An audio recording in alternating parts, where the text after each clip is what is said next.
They were not afraid to lose their sons. They were afraid their sons would come back cowards.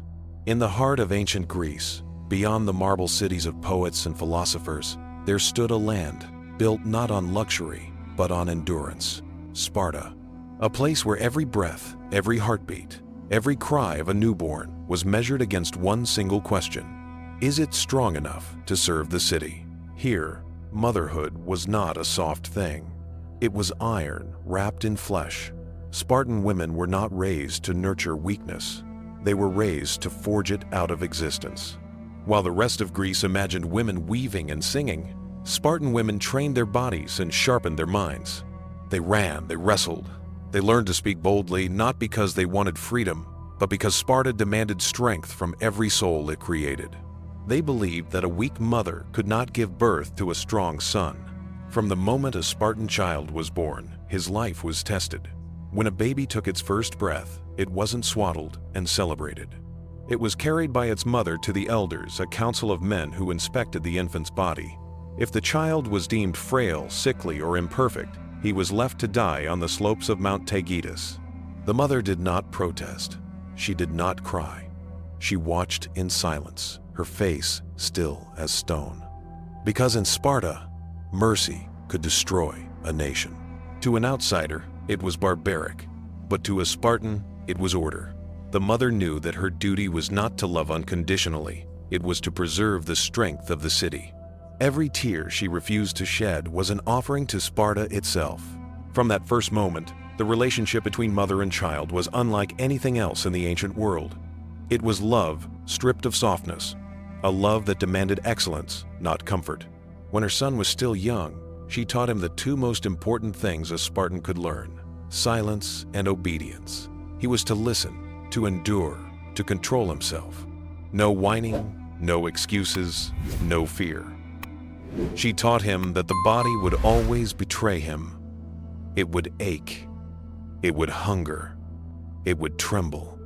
But the mind must never surrender. Spartan mothers did not raise their voices. They raised standards. They were the first teachers of endurance. When their sons were beaten in the agoge, they didn't rush to comfort them.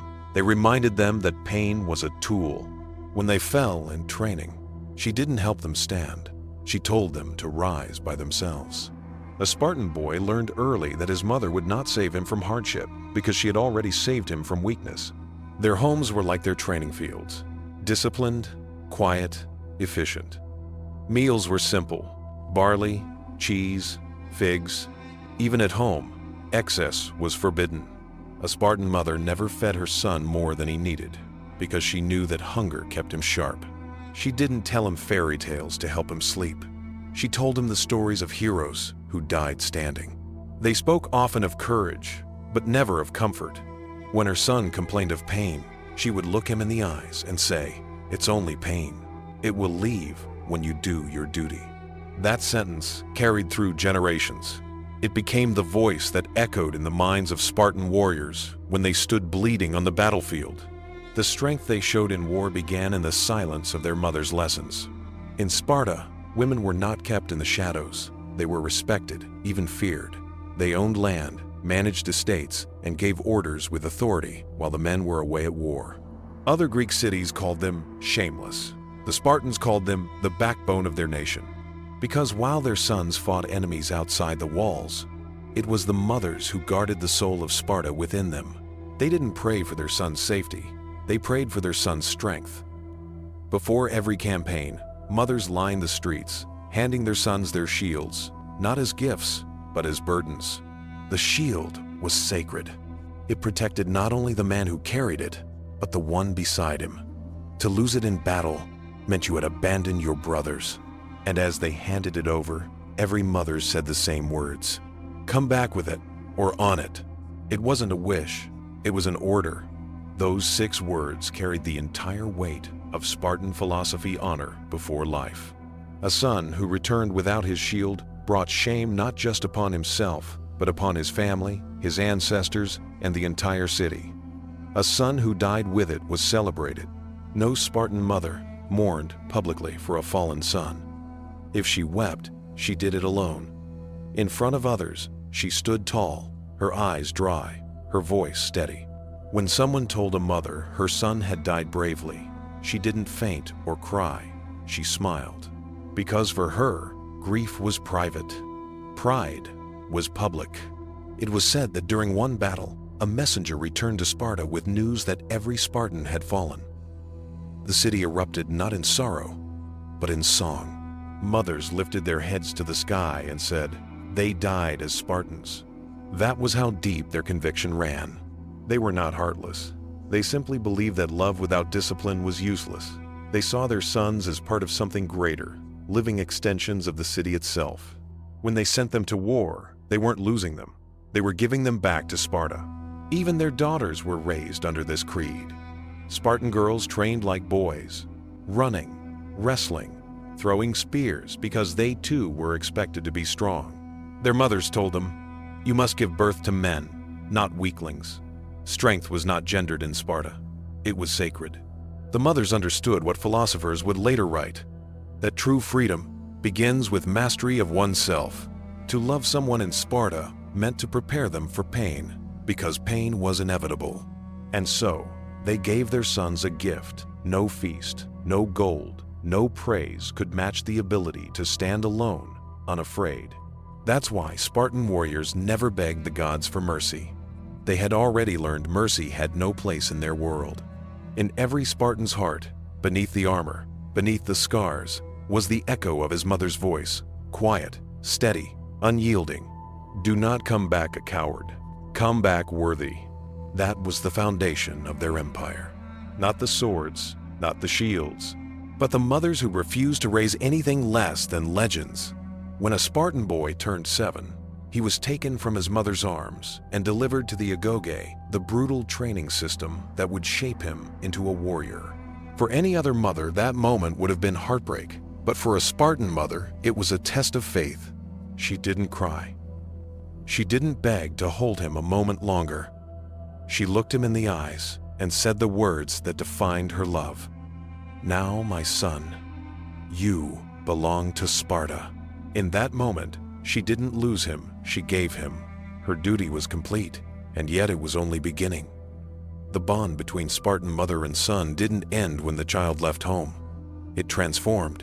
It became invisible, silent, and unbreakable. She had spent years preparing him for pain, and now she had to master her own. While her son endured hunger, punishment, and exhaustion, she endured absence. The mothers of Sparta didn't gather to weep or whisper comfort to one another. They gathered to train themselves in patience and pride. Their discipline mirrored that of their sons. They knew that weakness in them would echo weakness in him. Every month, the boys in the agoge faced trials, cold nights, hunger, whippings, and every month, the mothers heard the stories. But no mother went to rescue her child. No mother complained. To do so would have been a betrayal of everything they believed in. They knew the agoge was not cruelty, it was purification. When their sons came home briefly between stages of training, they weren't greeted with embraces or tears. They were greeted with quiet eyes that measured their progress. A mother might ask, "Have you learned to obey? Have you learned to endure?"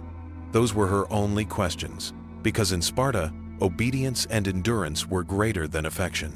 A mother's pride wasn't in seeing her son happy, it was in seeing him unbroken. She didn't need to say much. Her silence spoke volumes.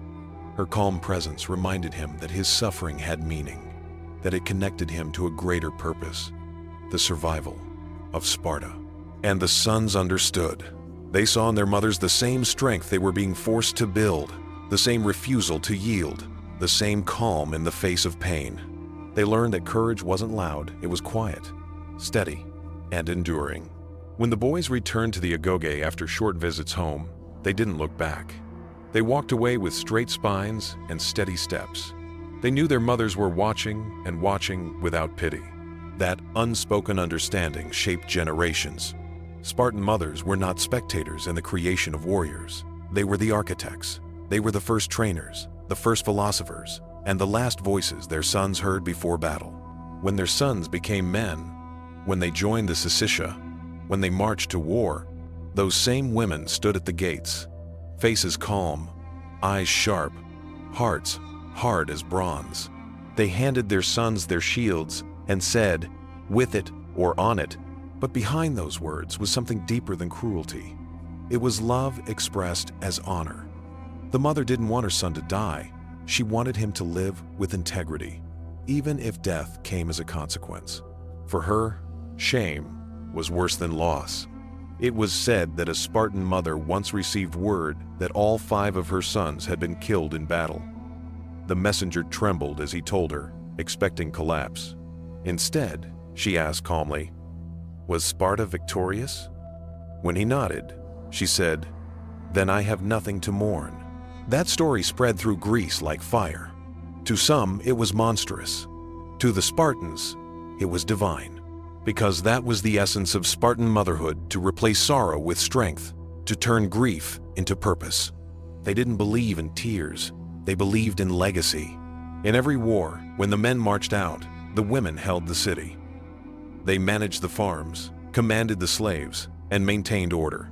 If any man who had fled from battle dared return, it was the women who faced him first, and they did not forgive cowardice. They spat on the ground before him and said, "Better that you had died." Their words could wound more deeply than any sword. In their eyes, there was no difference between physical and moral weakness. A trembling hand and a trembling heart were the same failure. It was the women who kept Sparta pure, who guarded its laws when the men were gone, and who taught the next generation to continue the cycle of discipline. They didn't just produce warriors, they preserved an idea. And that idea was simple. A society survives only when its people love, honor more than life.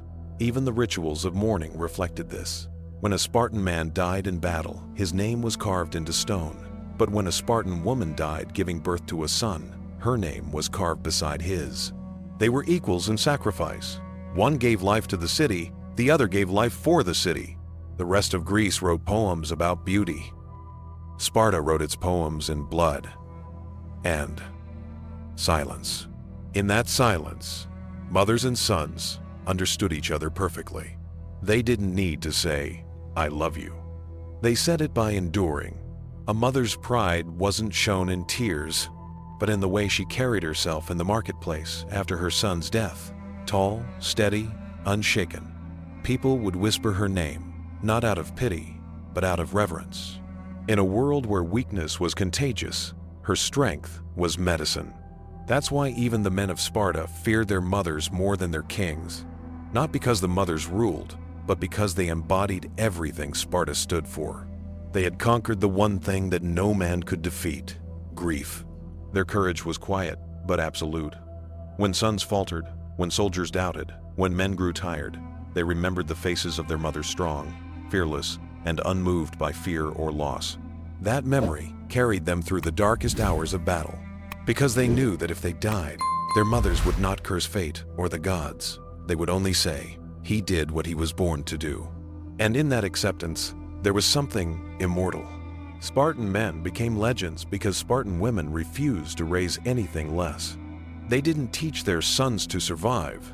They taught them to deserve survival. The strength of Sparta did not come from its kings, its soldiers, or its victories. It came from its mothers. Long before the clash of spears and the cry of war, before the shields locked in perfect rhythm, it was the women who taught the city what courage truly meant. They were the quiet architects of an empire built on discipline and sacrifice, a world where love was not gentle, but unbreakable. Their words became law long before any decree from the Gerousia, the Council of Elders. When a mother spoke, her son listened, because her voice carried the weight of truth. She had no sword, no armor, no shield. Her weapon was conviction. Her power was belief. She taught her son that life was not his to waste. It belonged to Sparta, and when he died, she mourned not for what she lost, but for what he had become, a symbol of honor, a flame that would never fade. Even in death, her lessons followed him. The warrior who fell on the battlefield was carried home upon his shield, and the first to greet him was his mother. She did not wail. She did not collapse. She looked upon his still body, touched his cold face, and whispered, "You did well." Then she turned away, her duty done. To outsiders, that moment was monstrous. To Sparta, it was sacred. Because in that moment, she had proven that courage was not the absence of fear, it was the mastery of it.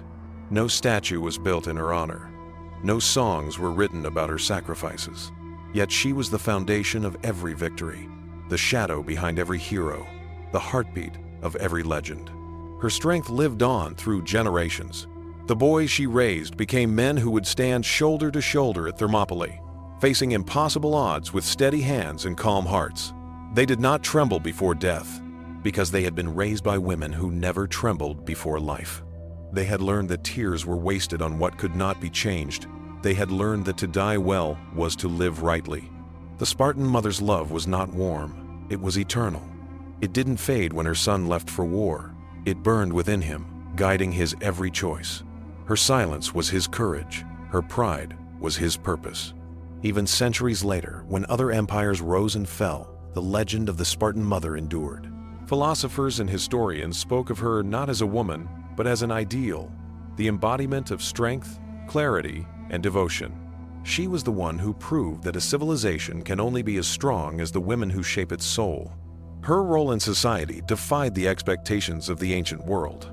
While women in Athens were kept hidden behind walls, silenced and confined, Spartan women spoke boldly in public, managed estates, and raised their voices in the assembly. They were trusted with power because they had earned it through integrity. The men of Sparta might have been the shield of the city, but the women were the fire that kept it alive. Their courage transcended gender. It wasn't about being man or woman, it was about being Spartan. And perhaps that is what made them unique. They understood that the true measure of strength was not domination, but endurance. Not how loudly you could roar, but how quietly you could stand. When the wars ended and the dust settled, when the names of kings and generals faded into forgotten scrolls, the memory of those women remained. Not because they ruled, but because they raised rulers. Not because they fought, but because they forged fighters. They had turned pain into pride, loss into legacy, and sacrifice into a form of love the world could barely comprehend. In the heart of every Spartan warrior who faced death without fear, there was the echo of a mother's voice, steady, proud, immortal. With your shield, or on it. Those 6 words carried through centuries, whispered across generations, not as a threat, but as a promise. A promise that honor would always be heavier than life. And though Sparta itself eventually fell, conquered by time and by foreign armies, the spirit of its mothers never died. Their lessons transcended history. Their example became eternal proof that the greatest strength lies not in power, but in purpose. They showed the world that love is not always gentle. Sometimes, love is steel. The love of a Spartan mother was forged in the same fire as her son's courage. It was silent, unyielding, and absolute. Even today, the world still admires the Spartan warrior, the man who stood against thousands, who fought without fear, who refused to surrender. But behind every one of those warriors was a woman who had taught him how to stand alone. She was the one who had told him that tears do not build cities, that fear does not win battles, that the only death worth mourning is the death of honor. The true strength of Sparta was not its armies, its kings, or its victories. It was the quiet endurance of its women. They carried no shields, but they bore the weight of the entire city. They wielded no weapons, but their words cut deeper than any blade. They marched into no battles, yet their courage shaped every one. Their legacy was not carved into stone, it was carved into blood. And though the fires of Sparta have long turned to ash, the echo of those mothers still burns within every story of bravery, discipline, and devotion. Because in the end, it was not the warriors who made Sparta immortal. It was the women who refused to raise anything less than gods of war.